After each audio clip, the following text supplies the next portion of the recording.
Hi and welcome to this video. In this video we're going to look at a question that is often asked in business English exams, or it's an exercise that you'll often be asked to do in your business English class. And this is again to do with formal and informal English, and what you're often asked to do is to change something that's written in an informal way into a more formal version.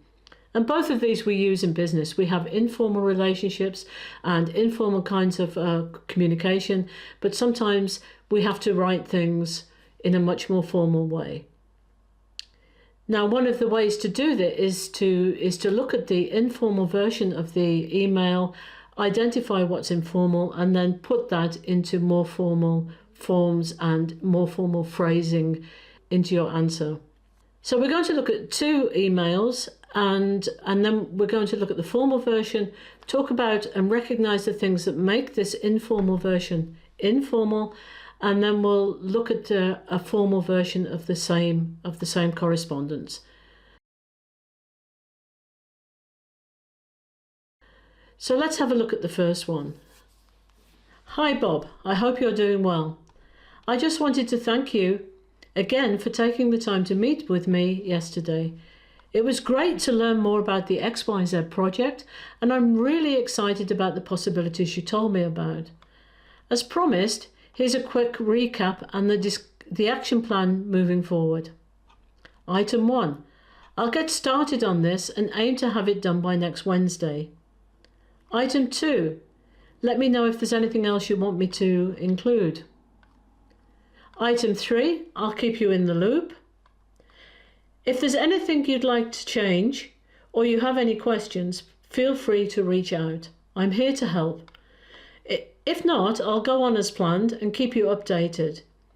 Looking forward to working together. Thanks again and talk soon. Best, Fred. So let's go through this piece by piece and identify the things that are informal. In general, we can say that informal writing is casual. It's quite conversational, and it uses a lot of friendly language, conversational language, and it uses a lot of casual idiomatic phrases. It's also, from time to time, it's much more personal than a formal piece of correspondence would be. So if we take the first phrase in this correspondence, we can see that it's very friendly, it's very casual, and it's quite personal as well. And it starts with, I hope you're doing well, quite a casual greeting. And we commonly use this in informal conversation. And then if we come on to the next part, I wanted to thank you again for taking the time to meet with me. Now again, this is quite friendly, it's quite conversational, and we've got direct forms like wanted instead of saying something like I would like. And another feature that we have of informal writing as well is this point of it can be much more unspecific than formal writing. And an example here would be, here you've got for taking the time to meet with me yesterday. A formal correspondence would be a little bit more specific. In formal conversation, you would probably have something like during our meeting, and a specific date on September the 15th. Then we come on to the next phrase. It was great to learn more about. Now again, it's friendly, it's conversational. It was great. Again, great is probably not a word we would use in formal correspondence. It has a little bit of a personal touch. In the next section, talking about your emotions as well. Again, it has a personal touch. It's a little bit more conversational. The writer here shows enthusiasm in a very casual, in a very personable way. I'm really excited about the possibilities. The next bit sounds a little bit laid back, as promised, conversational. Here's a quick, laid back recap. Recap is a short form for recapitulation. Let me know. Let me know is informal. In formal English, we'd probably say something like, please keep me informed, or please inform me, or please advise me. If there's anything else you want, again, or you, in formal English, we would probably have something like you would like. And then we've got a casual idiomatic phrase. I'll keep you in the loop is to keep somebody informed. And we'd say something completely different in formal English. If there's anything you'd like to change can be changed to more formal forms like alter or make adjustments. If you have any questions, feel free. Makes the tone quite friendly, it's quite approachable, and to reach out again is a little bit of an idiomatic conversational phrase. I'm here to help is informal, it's supportive. And then we have two phrases where there is not actually a sentence that's written. And this would not be acceptable without in formal writing, where you would have much more formal phrasing and a complete sentence. So looking forward to working together is a phrase and not a sentence. And the same with the next one.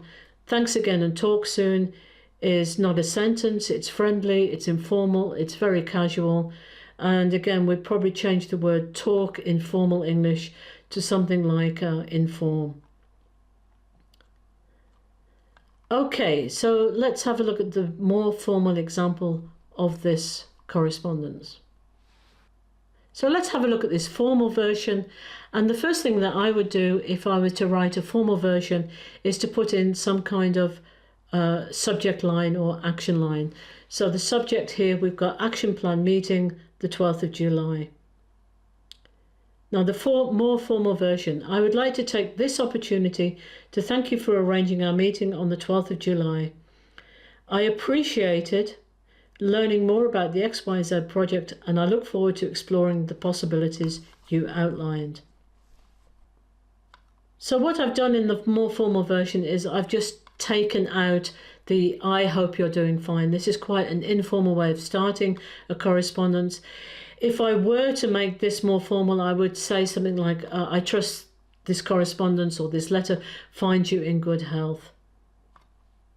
And then I would go immediately to more formal forms. So I would like to take this opportunity to thank you for arranging the meeting, and then to be more specific, on the 12th of July.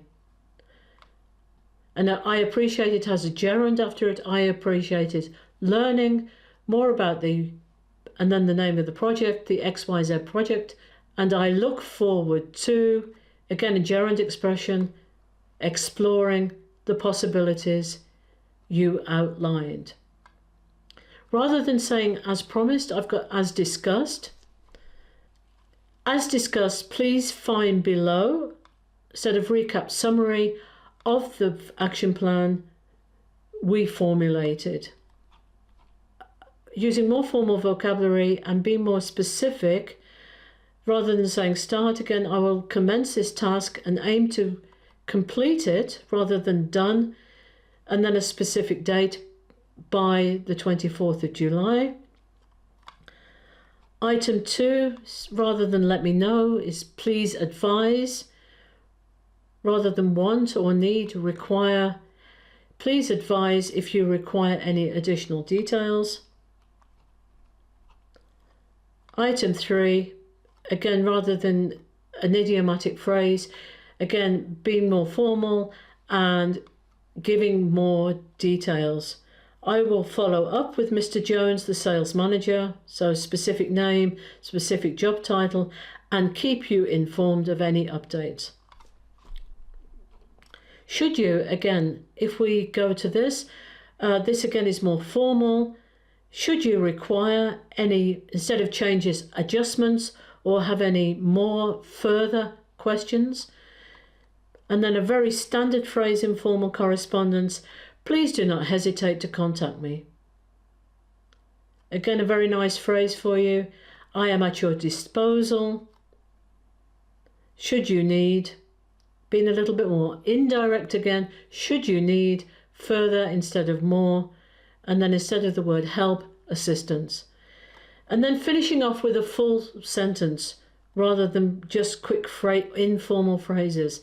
I look forward to, and then ing, the gerund, I look forward to collaborating with you, and then a more formal end to the letter, to the email.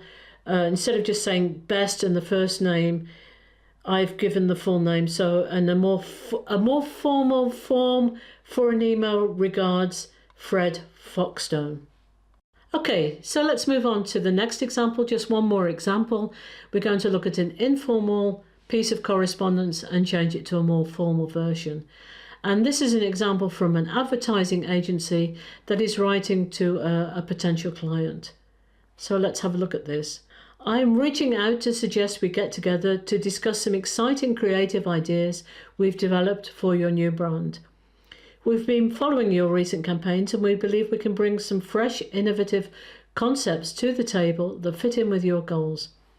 It would be great to chat more about how we can help your brand and create some fantastic new advertising. Please let me know your availability in the next week or two, and we'll be happy to fix a time that works best for you. Looking forward to hearing from you. All the best, Emma. So again, if we go through this, because we've done the last exercise, immediately you're beginning to recognize things that immediately strike you as they're a little bit informal, and you know that you can change these to make a more formal version. And we've got things again like, I hope you're doing well. Idiomatic phrases like, bring to the table. Vocabulary like fit and great, chat, let me know, and so on and so on. So let's go through this bit by bit. And again, to write the more formal version, what I'll do is take you through it bit by bit and show you the changes that have been made to make this again more formal. And the first thing again is I've taken out the line, I hope you're doing fine.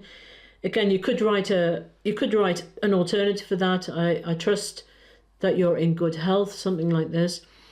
And I've given a subject line for the email. So the subject, creative ideas for Nexus. So dear Jane, I've kept to first names. I think that this, even in formal correspondence these days, is, if you have a relationship with the person, is completely acceptable. Again, it can depend on corporate cultures. If you did want to make it more formal, you could change that to Dear Miss Jones, for example. So again, changing direct forms to more indirect forms, I would like. I've changed suggest to propose. And this again has a gerund construction. Propose scheduling, a meeting to discuss some exciting creative ideas. And then again, being more specific, we have developed for your new car brand, and then the name of the brand, Nexus. So we know it's a car brand and it has a name. So I would like to propose scheduling a meeting to discuss some exciting creative ideas we have developed for your new car brand, Nexus. Our creative team has, so again, been more specific about who the we is, have been reviewing your recent campaigns with interest, and we believe our agency can offer innovative and impactful creative ideas. And instead of the idiomatic phrase, bring to the table, that fit in with your goals, I've made all of that more formal. Our creative team has been reviewing your recent campaign with interest, and we believe our agency can offer innovative and impactful creative ideas that align with your brand objectives. Again, a more formal phrase, it would be a pleasure to further discuss how we can support your brand's growth. And a more formal phrase again, and create advertising that resonates with your target audience. So please be so kind as to inform me of your availability, and more specific, this month, and we would be happy to accommodate your schedule, to fit in with your schedule, and instead of fix, arrange a suitable time. And again, not finishing with a phrase, but finishing with a complete sentence. I look forward to receiving your reply. And again, to finish more formally, even if the people know each other, I've given the full name, Emma Coulson, and I've given the job title. And I've used more formal salutations to end the email. So if it's an email, I could certainly use just regards or just sincerely. If you wanted to be more formal, you could change this to yours sincerely. So I trust that these two examples have given you some really good ideas and some really good indicators of how you can change something that's given to you in informal English, and then you have to change it into formal English. Changing from this casual, conversational, very idiomatic, personal, informal style into a more formal style. If you've got any questions, or indeed if you've got any examples of your own that you would like to share with other people, then please write these down in the comments below. If you'd like to learn more about informal and informal English, well, I can tell you about the importance of knowing the differences in this video here. And if you would like some more indicators and some more help and a quick exercise in changing informal English into formal English, then I would have a look at this video here. So thank you for listening.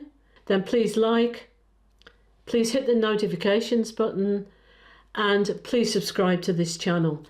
And I'll look forward to seeing you in the next business English lesson.